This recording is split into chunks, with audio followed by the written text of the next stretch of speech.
Hey y'all, it is Shawnti Refuge, Master Certified Mental Health Coach, author of the best-selling book Quiet is Kept, and the voice in your corner reminding you that you don't have to rush your healing.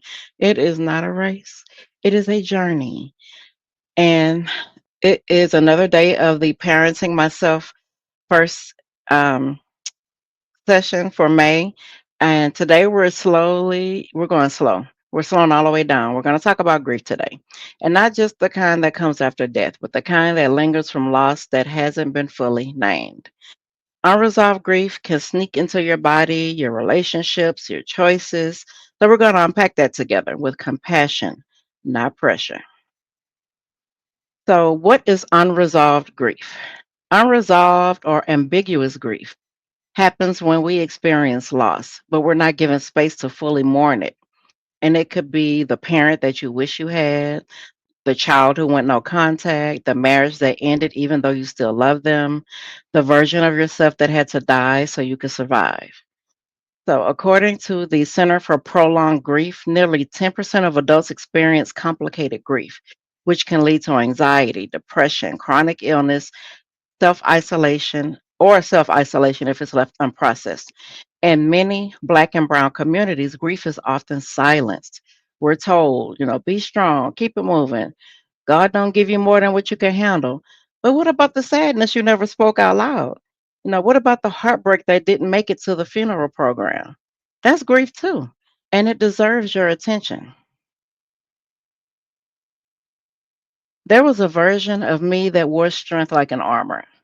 I kept going through deaths, heartbreak, breakdowns, and I never stopped to breathe. Never cried in public. You wouldn't dare catch me crying in public, and never told the truth.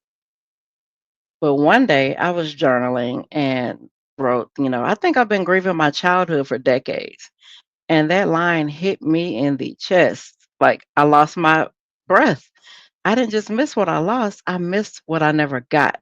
And that grief was layered and it was heavy. And for the first time, I gave myself permission to feel it without performing strength. What loss are you still holding? Let's take a breath together. Take one big, deep inhale through your nose as much as you can take. Fill your lungs.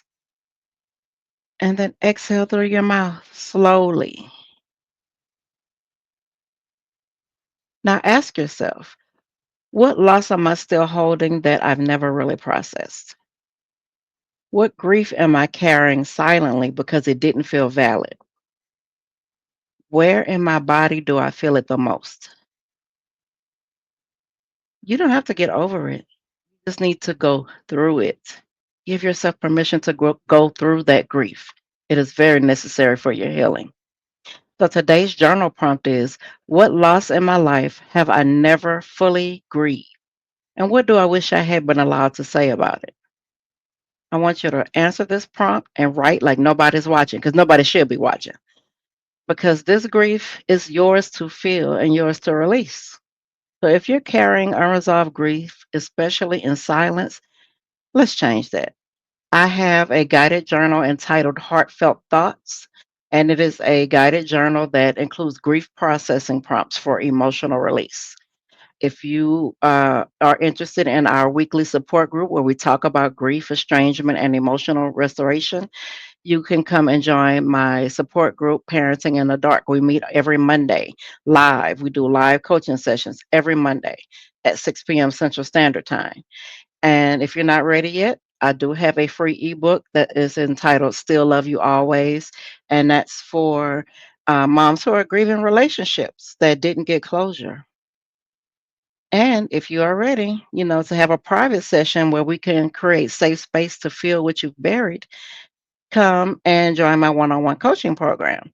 You can find all the information that you need on these at my website, shantirefuge.com.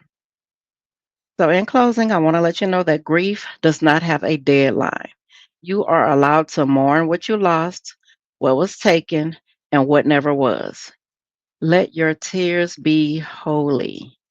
Let your silence turn into softness.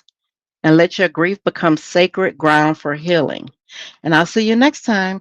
Make sure you make sure you subscribe, share, and drop a comment if you're giving yourself permission to grieve out loud. Till next time, y'all.